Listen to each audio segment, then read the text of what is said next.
Following the strange new trend of everything going as bad as possible surrounding each new movie in the franchise, the Sandy Cheeks movie somehow got leaked in its entirety before it even came out. Meaning, by the time it eventually dropped on Netflix like it was originally intended to, almost everyone had already made up their minds about it. And the overwhelming sentiment about it was exactly what I said in my review of the movie. It is so bad. But then, believe it or not, as if one entire movie leaking before its release date wasn't already strange enough, another movie in the SpongeBob franchise also got leaked before coming out. Man, they need better security at Netflix. But something was different about this one. When this one leaked online and then officially debuted on Netflix in 2025, many SpongeBob fans watched it and said that movie was actually awesome. And after watching it multiple times for this video, I gotta say, awesome might be an understatement. This is Plankton the movie. This movie opens up with narration actually by Frenchie, unlike Sponge on the Run, which for some reason had a completely different narrator. And then we get a pretty fun song about how this is yet another SpongeBob movie, which is then hilariously interrupted by Plankton breaking the fourth wall and saying, "No, this is my movie." And we get a cameo from Spot, who is one of the best characters introduced after the original movie, in my opinion. And we get to see Karen is hanging out with the gal pals. And I like how this movie isn't afraid to include newer additions to the series. Plankton is on yet another mission to steal the Krabby Patty secret formula. And unsurprisingly, it doesn't go very well for him. But when he gets back to the chum bucket, he is shocked when he sees there are a ton of customers there, because Karen, actually behind his back, made changes to the restaurant that made it suddenly super successful. But Plankton is unhappy and ungrateful, as this newfound success came without any evil, without stealing anything, without stealing the secret formula. And him and Karen have huge, gigantic fights, ending with Karen going insane and transforming into this big Hydra version of herself, as Karen kicks Plankton out of the chum bucket and transforms it into this magnetic version of itself that makes everything made of metal and every building in Bikini Bottom come to it, making the chum bucket become a bigger and bigger monstrosity and doomsday machine that Karen is gonna use to take over the planet. And while this is happening, we get a very fun and awesome villain song with Karen, and also a scene that is animated in a very good looking 2D style. And let me talk about the animation in this movie. The 3D animated sequences are still not necessarily movie theater film quality, but they are a lot better than the animation in the Sandy Cheeks movie. That movie looked horrible. This one, at its worst, looks kind of like Xbox 360 video games cutscenes. But at its best, this movie looks incredible, especially when we get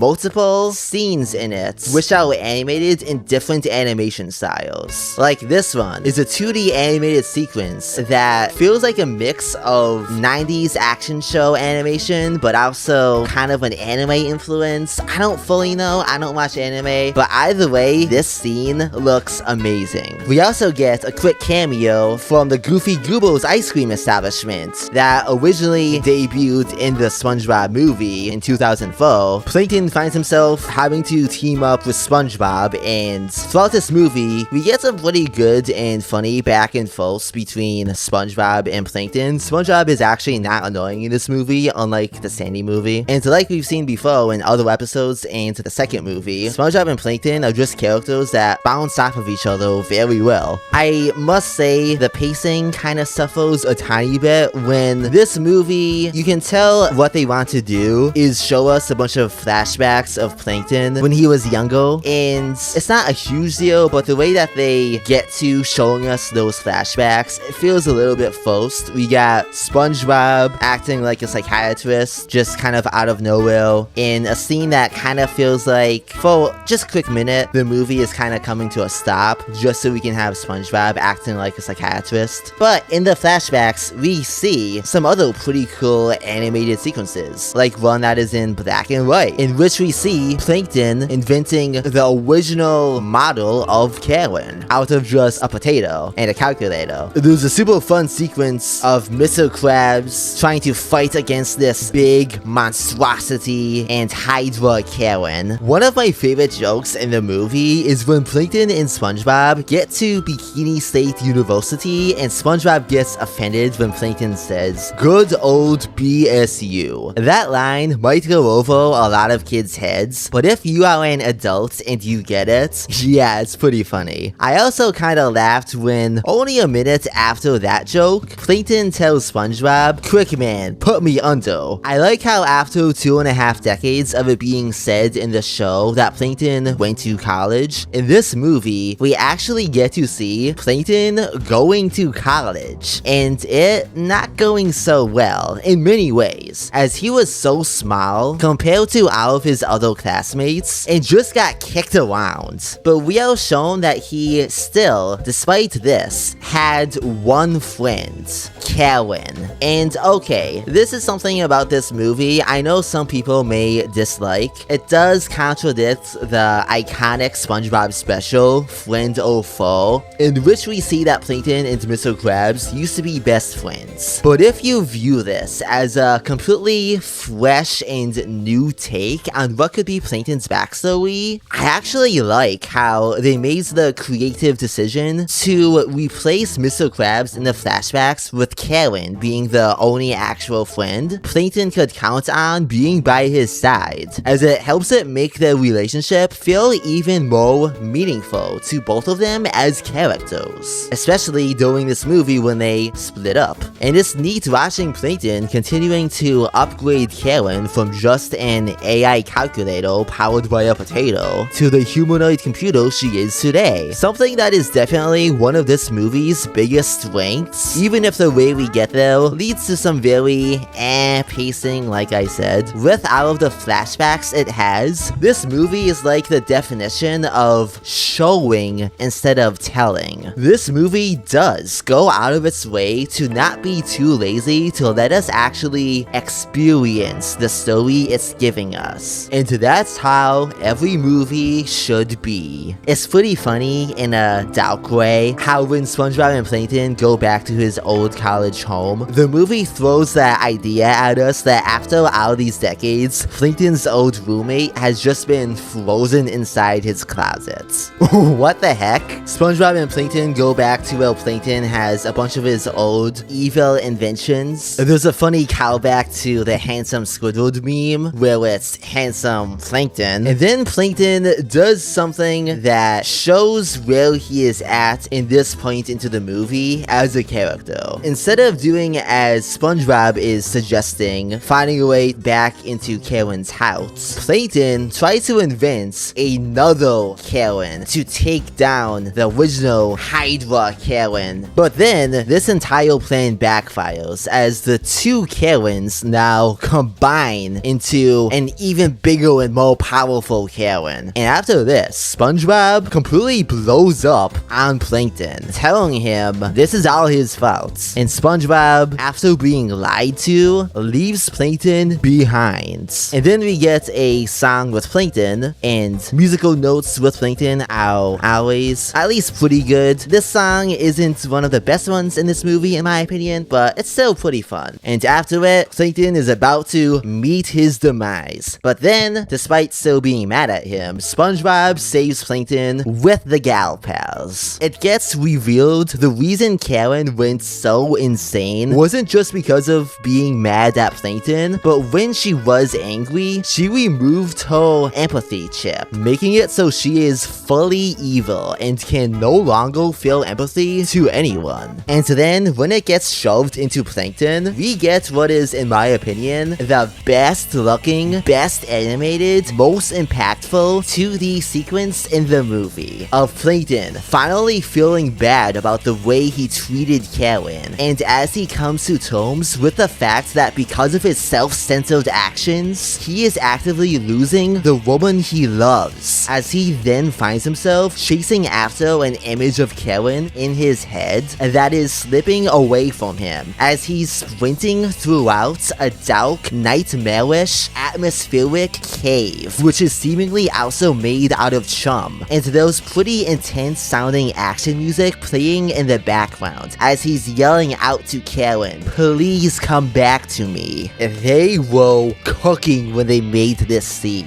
and they also cooked when making a pretty lit action scene between the gal pals and the Hydra Karens, as Plankton finally then finds his way back to Karen and apologizes for how underappreciative he's been to Karen, and he says he loves her. But while this is happening, you can't help but wonder if Plankton would even be saying all of this if it wasn't for the empathy chip in his brain, and if that was the only reason why he suddenly decided to apologize to Karen. I mean, I guess it would still make sense as a logical conclusion to the story, but it would feel like kind of an underwhelming conclusion on an emotional level, as in that case, Plankton wouldn't have even had much of a character arc. He wouldn't have changed because he wanted to. He would have changed because of some chip. And also, if it was this chip that was the solution to the conflict in this movie, I would have been pretty opposed to that, to be honest, as I feel like it could have sent the wrong message that these pieces of mad sciencey dystopian types of futuristic technology that people might one day be able to fuse with their bodies is the answer and solution. And I am absolutely dreading the day where the most greedy and scummy tech billionaires are trying to capitalize off of this type of technology by mass marketing it as the next iPhone. But also, you could say the idea of marrying a computer in it of itself is pretty dystopian, but still, I just don't think it's a good idea to have some type of brain chip be what saves the day in a movie in this day and age. But that's the thing, when Plankton apologizes to Karen, she dismisses it, as she feels like it means nothing, because he's only saying that because of the empathy chip.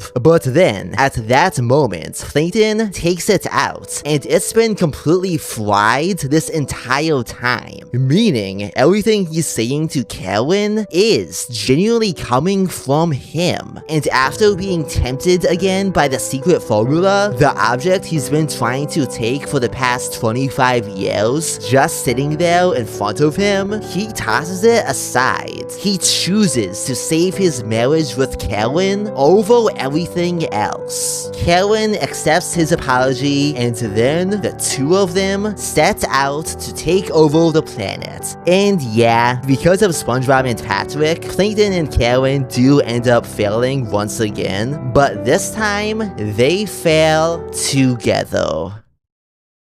In many ways, Plankton the movie has everything I could have wanted and expected from a movie that centers around Plankton. Plankton is one of the best characters in SpongeBob, and even in most bad episodes of the show, he's one of the few positive highlights in them. Not only is he one of the most iconic animated villains, but the character also is just very entertaining to watch. And the same thing could be said about him in this movie. And also, like I've said, putting SpongeBob and Plankton in the position where they have to team up with each other, like in this movie, is something that has already been shown to be an idea you can get a very enjoyable story out of in the second SpongeBob movie. So it makes sense that they did the same thing in this one. And speaking of which, I am so happy to say that the way SpongeBob is characterized in it is 1,000 times better than how he was characterized assist in saving Bikini Bottom. He's actually not annoying in this. I can't believe it! The animation is also another huge improvement from saving Bikini Bottom, and in the 2D animated sequences, the animation gets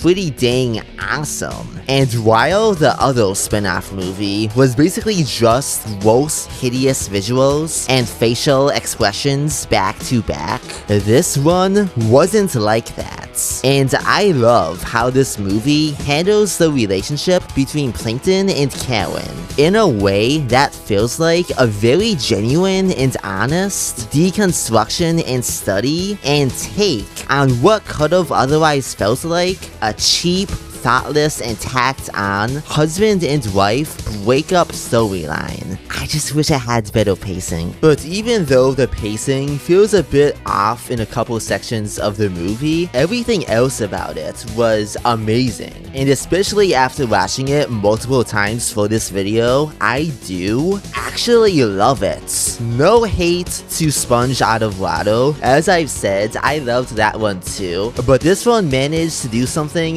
no SpongeBob movie since the original one was able to do. Not just be a very fun and enjoyable movie in the SpongeBob franchise, but one that has actually impactful and genuinely felt emotional elements at the center of it. Plankton the movie is a beautiful masterpiece. And I'm honestly just so happy to see things beginning to pick up again for SpongeBob movies. But will the final SpongeBob movie we will be taking a look at in this mini-series keep this positive trend going? The answer is yes. It is the best SpongeBob sequel.